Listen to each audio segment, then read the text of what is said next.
Hello, hello. Aujourd'hui, je me rends à la maison patricienne pour la conférence de presse de Deborah Lukalou en vue de son concert le 7 octobre prochain. Suivez-moi. Nous sommes donc à la maison patricienne, dans le centre-ville.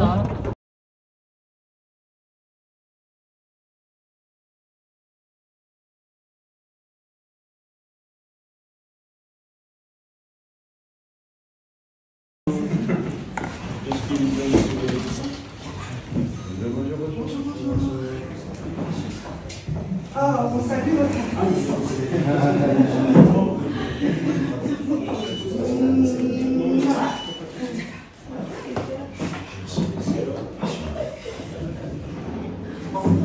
Voilà. Voilà, bonjour à tous et bienvenue à cette conférence de presse. Avant toute chose, je voudrais quand même remercier Mme Lydia Michellet qui nous donne encore une fois de plus le privilège de pouvoir être accueillis dans cette magnifique salle.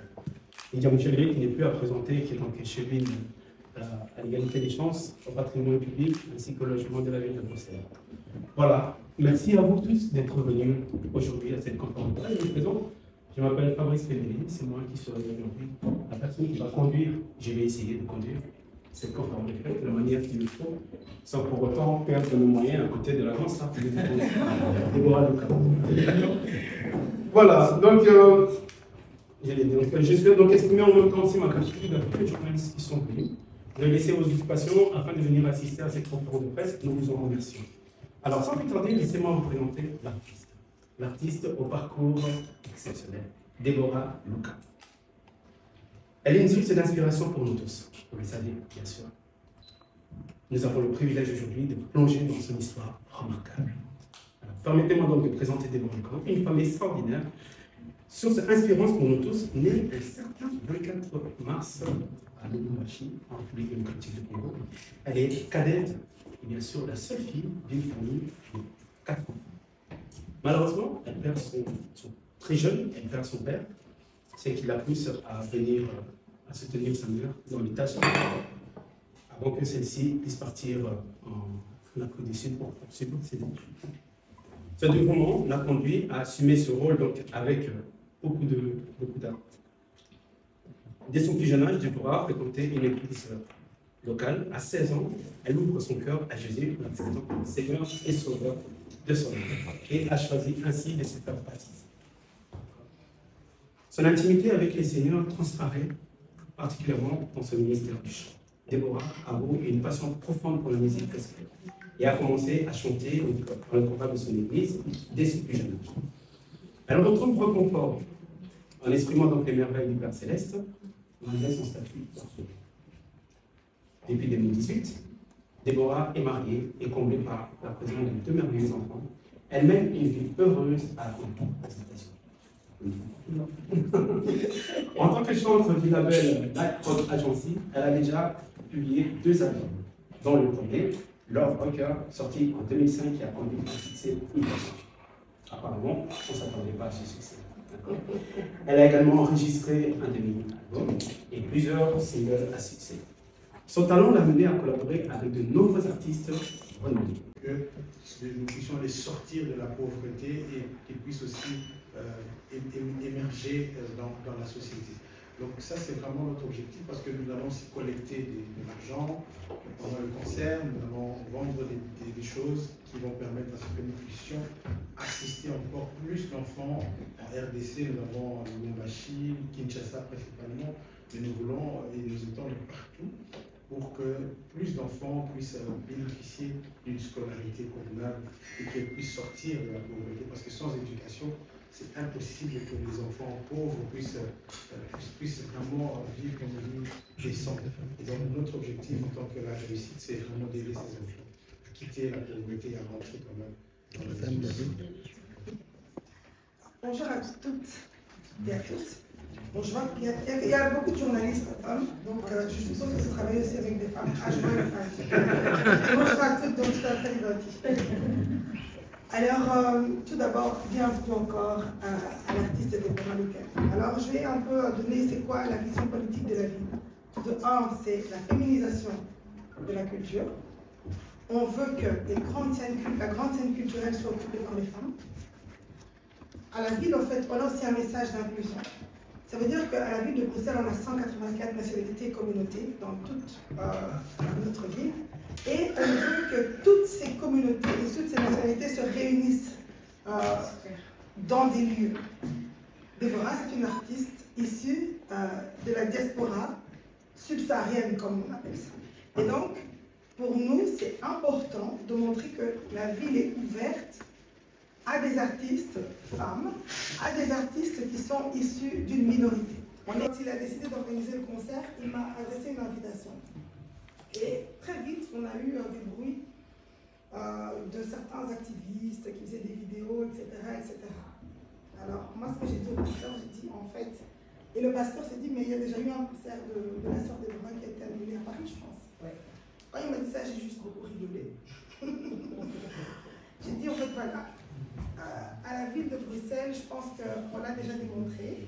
On est le premier pays où, après, je pense, 10 ans d'absence de concert, qu'importe les concerts, on a eu un premier artiste qui est venu faire un concert, je pense que c'était en 2019, pour pouvoir les accompagner. Et c'est pour ça que, comme le concert a lieu sur le territoire de la ville de Bruxelles, à l'ancienne Belgique, eh bien, on s'est parlé avec le pasteur d'ité, on s'est dit, voilà, quand même appeler la police de la ville de Bruxelles pour sécuriser l'artiste et pour sécuriser le concert. Donc, chers médias, quand vous allez parler de ce concert, dites d'abord que tout le monde est bienvenu à ce concert. C'est un concert qui a comme objectif d'aider des populations précarisées. Donc c'est un concert qui amène la paix. C'est un concert pour donner la joie à des personnes qui n'ont pas pu en avoir. C'est un concert qui va permettre à des enfants qui ne sont pas scolarisés, qui viennent de milieux très paupérisés, d'aller à l'école. Et à la ville de Bruxelles, pour nous, l'école, c'est super important. Et donc, pour moi, en tant qu'échelle de l'égalité des chances, c'était important d'encourager une artiste femme qui vient pour la première fois à Bruxelles, qui a rempli des salles ailleurs. Pourquoi ici à Bruxelles, elle ne va pas remplir une salle? Pourquoi ici à Bruxelles, on aura peur de venir alors que on est en sécurité? Vous êtes ici, chez vous. Déborah, vous êtes à Bruxelles, chez vous. Et je pense que tout est fait pour que tout se passe bien. Alors, j'ai vu la répétition online hier, je me suis connectée, j'ai dit non, je ne suis pas plus. J'ai vu comment tout le monde dansait en transpirant, donc je pense que ça va être un très bon moment. Yes. Et ça faisait longtemps qu'on n'a pas eu des grands artistes du gospel à Bruxelles qui se déplacent. C'est vraiment une joie pour Bruxelles d'accueillir une grande artiste. Et merci. Merci à Pasteur Didier pour votre cœur. Motivé à décider d'aller dans ce concert à Bruxelles. Je crois que déjà, j'ai la foi. J'avais la foi. Et deuxièmement, le pasteur Didier m'avait rassuré. Il y avait déjà la sécurité, la police qui a été mise en place pour ce jour. Et donc, une des raisons pour laquelle le concert à Paris a été cancellé, ça a été une décision interne. Ça n'avait rien à voir avec la sécurité des gens, c'est vrai. Il y a eu beaucoup de choses qui se sont passées, beaucoup de choses qui se sont dites. Alors, on se dit qu'on allait reporter, juste pour calmer les tensions. Et on est là pour apporter la paix et pas le trouble dans un pays. Alors, cette assurance que le pasteur Didier nous a donnée nous a quand même poussé à venir. Et voilà, aujourd'hui encore, je l'entends, parce qu'il disait exactement ce qu'elle a dit aujourd'hui, mais l'entendre d'elle-même me rassure encore plus. Donc, j'invite toute personne qui me suit de nous rejoindre ce 7 octobre à l'ancienne Belgique. Voilà. Alors, à dire vrai, merci beaucoup, papa, pasteur Bobo. Je ne sais pas si l'équipe a commencé où, mais je crois que c'était une petite vidéo que j'avais postée. Je veux exprimer mon désir. J'étais très jeune et je l'ai postée juste pour poster sur Facebook, mais ça avait fait 1 million de vues dans une semaine. Et c'est par là que ça a commencé. J'ai été invitée au Gabon, j'ai été invitée au Cameroun et j'ai fait un petit tour d'Afrique sans album. Alors c'est ce qui m'a poussée à a organisé un live recording, mon premier live recording qui s'appelle Overflow. C'est pourquoi vous avez remarqué que dans tous mes albums sont des lives. Je ne fais pas le studio. Je fais toujours en live. Je permets vraiment de m'exprimer dans le live. Et je crois que c'est par là que ça a commencé, la petite vidéo que j'ai postée. Je m'appelle Ngaba Glody pour le média sur Greuze, l'équivalent de Bix en flamand, et aussi pour l'agence congolaise de presse. Quand on vous voit, vous exprimez la joie, vraiment, même dans vos concerts, parce que je vous suis beaucoup. Et j'aimerais juste savoir comment est-ce que vous faites pour garder toujours cette énergie positive, cette joie que vous transmettez aux gens. C'est ça. La Bible dit, bon, c'est vrai, on n'est pas dans le cadre, non, ça, voilà. C'est La Bible dit qu'on ne donne que ce qu'on a. Je crois que les dépôts que chacun de nous a, that's what gives purpose to the person. C'est ce qui donne voilà, purpose, les buts de la personne. Je crois que le Seigneur a déposé une joie. Ma mère a toujours dit, même quand Déborah est fâchée, elle sourit. Bon, je ne sais pas comment je le fais, seulement à mon mari qui peut peut-être dire le contraire. Mais je dégage la joie. Des fois, je me dis, mais j'exagère un peu, mais c'est le dépôt que Dieu a mis en moi. Et je crois que beaucoup de gens ont déjà témoigné dans la chanson We Testify. J'ai déjà entendu des témoignages. Moi, j'aime seulement quand tu ris dans la chanson. Moi, j'aurais pu faire quelque chose. Mais en fait, c'est ça, les petites choses qu'on néglige, c'est ça que Dieu utilise. Donc voilà. Merci. Merci. Prochaine question? Oui. Je me présente, je suis Madame Cocotte Scanner, de la presse Zaventem à la NJ. Je voudrais savoir, Madame Bukalu, comment faites-vous pour jongler en même temps votre vie de épouse, de dame, et avec l'œuvre du Seigneur? Donc, de jongler au fait. Je dois vous avouer que ce n'est pas facile. Je viens de laisser une fille de 4 ans et une d'une année. Mais je dis toujours que ce n'est pas impossible. Where there's vision, there's provision. Là où il y a la vision, il y a beaucoup de traducteurs.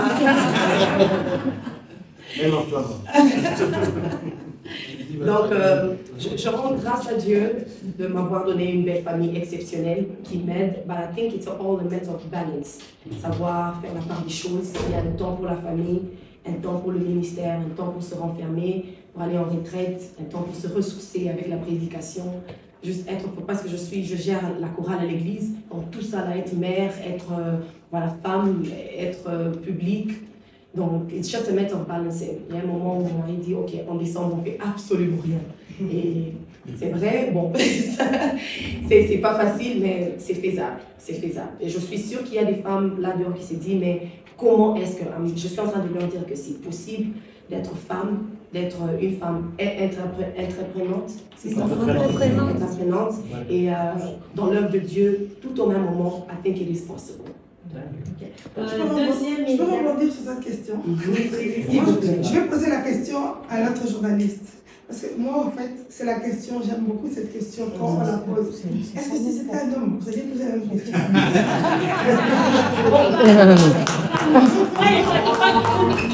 Parce que quand je réponds jamais à cette question, moi, quand je pose cette question, je dis, excusez-moi, est-ce que vous posez la même question en politique? Si le journaliste me dit oui, je dis ok, dans ce cas, je réponds. Mais généralement, on me répond.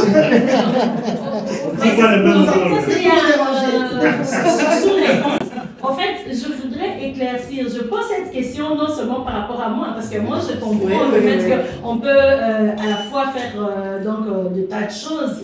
Quand on est dynamique, c'est faisable. Mais c'est par rapport à X personnes. Donc, il y a des dames aussi qui ont aussi le don, qui peuvent faire plusieurs choses à la fois, mais qui n'osent pas oser, qui n'osent pas se lancer dans le bain, au fait. Alors, cette réponse-là pourrait aider.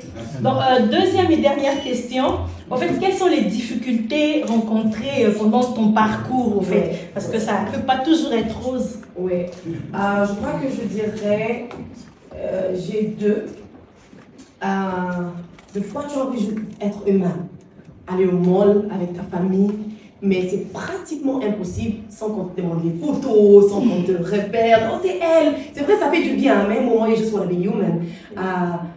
La deuxième des choses, c'est les gens croient qu'on ne peut pas faire d'erreur. We are supernatural, right? Et c'est vrai, on n'a pas droit à l'erreur, on doit être, on doit être des modèles, mais on est aussi humain. Donc vos commentaires sur les réseaux sociaux, c'est que vous dites sur nous. C'est vrai, à un moment, on se dit, ah, je m'en fous, mais on est aussi humain. On a le sang, on a nos familles, on a nos mères qui partent à genoux pour nous. Quand elles voient des choses comme ça, elles paniquent, elles se posent des questions. Est-ce que ma fille, ça va? Elles appellent à tout moment. So, avant d'écrire, avant de dire quelque chose, something mean, pense un peu à la mère de la fille, à la mère de cet homme, à la famille de cet homme. C'est juste pour nous demander, soyons humains et soyons gentils. Bravo. D'autres questions?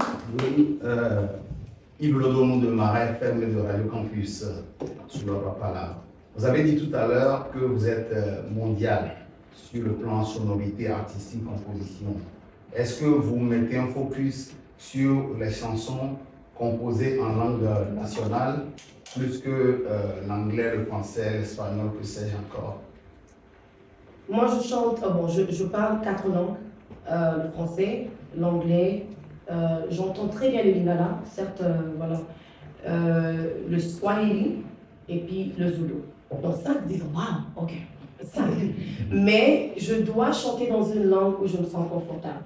Et la langue où je suis vraiment confortable, c'est l'anglais. J'ai inséré le français parce que j'ai vu le soutien que m'a donné les pays francophones. Je me suis dit, je dois quand même faire des chansons en français dans les 2 langues. Et j'ai rajouté le swahili parce que moi-même je parle le swahili. Donc je chante dans 3 langues différentes. Donc, voilà. Une dernière question. Si demain vos enfants veulent emboîter le pas? Jamais.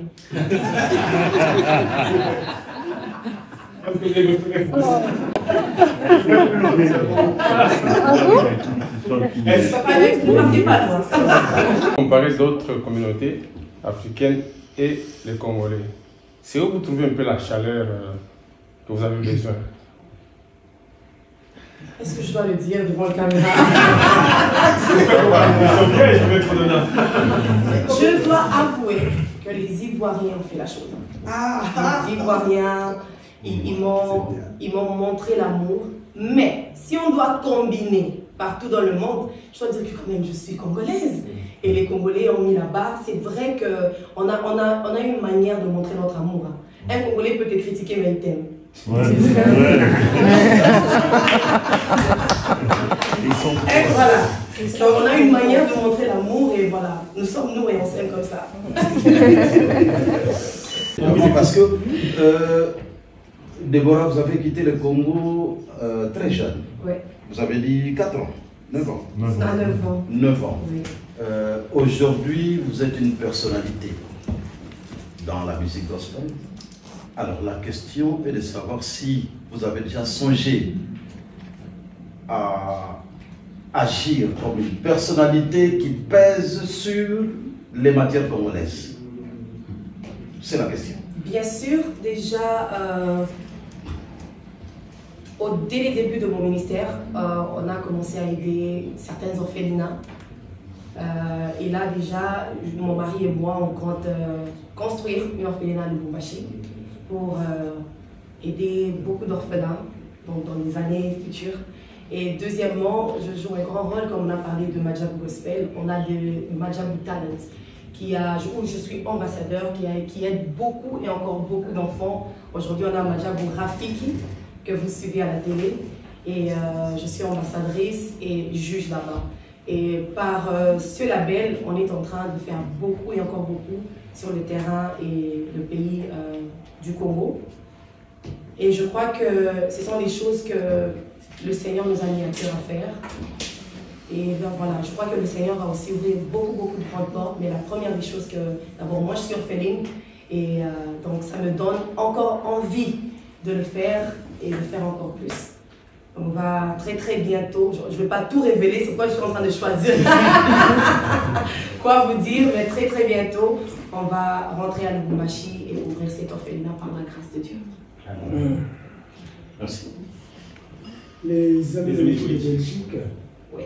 Vous avez répondu à une des questions de mon confrère. Oui. Jamais. Pourquoi?